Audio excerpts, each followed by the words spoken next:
இன்றைக்கி வந்து ரைஸு, சப்பாத்தி, தோசை, இட்லி எல்லாத்துக்கும் தொட்டு சாப்பிட்றதுக்காக தக்காளி தொக்கு ரெடி பண்ண போகிறோம். Very simple. ஃபஸ்ட்டு ஒரு பேனை ஹீட் பண்ணி ஆயில் விட்டுக்கலாம். இப்போது ஆயில் விட்டாச்சு. ஆயில் ஹீட் ஆனோடனே கடுகு, ஜீரகம் போட்டுக்கலாம். ஆயில் கொஞ்சம் எக்ஸ்ட்ரா விட்டுக்கோங்க, தக்காளி நல்லா வதங்கிறதுக்காக. கடுகு, ஜீரகம் போட்டாச்சு. இது நல்லா பொரிஞ்சதும் பச்சை மிளகாய், வெங்காயம் ஆட் பண்ணிக்கலாம். நான் வந்து ஒரு வெங்காயம், மீடியம் சைஸ் வெங்காயம், 2 பச்சை மிளகாய் ஆட் பண்ணியிருக்கேன். இப்போ இதை நல்லா மிக்ஸ் பண்ணிக்கலாம். இப்போ இது நல்லா கொஞ்சம் ஆயிலே வதங்கட்டும். நான் ஒரு 6 தக்காளி எடுத்து கட் பண்ணி வச்சுருக்கேன். அது கூட 4 பல்லு பூண்டு. இது மிக்ஸி ஜாரில் போட்டு பேஸ்ட்டாக ரெடி பண்ணிக்கலாம். இப்போது தக்காளி பேஸ்ட்டு ரெடி ஆகிடுச்சு. இப்போ இதோட சேர்த்துக்கலாம்.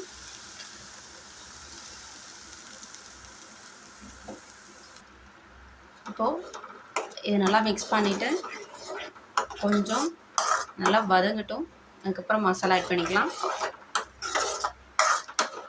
தண்ணி ஊற்றிடாதீங்க. இது வந்து இதோடைய பச்சை ஸ்மெல்லாம் போகணும். தண்ணி ஊற்றாமல் இதை நல்லா வேக வச்சுருங்க. கொஞ்சமாக மஞ்சள்தூள் மட்டும் ஆட் பண்ணிக்கலாம். இப்போ இதை நல்லா மிக்ஸ் பண்ணிக்கலாம். மிக்ஸ் பண்ணியாச்சு. இப்போ இதை நல்லா கொதிச்சு வெந்ததுக்கப்புறம் எப்படி இருக்குன்னு பார்க்கலாம். இப்போது தேவையான அளவு உப்பு போட்டுக்கலாம். இப்போ இந்த ஸ்டேஜில் நம்ம குழம்புக்கு யூஸ் பண்ணுற மிளகாத்தூள் ஆட் பண்ணிக்கலாம். ஆட் பண்ணிவிட்டு இதை நல்லா மிக்ஸ் பண்ணிக்கலாம்.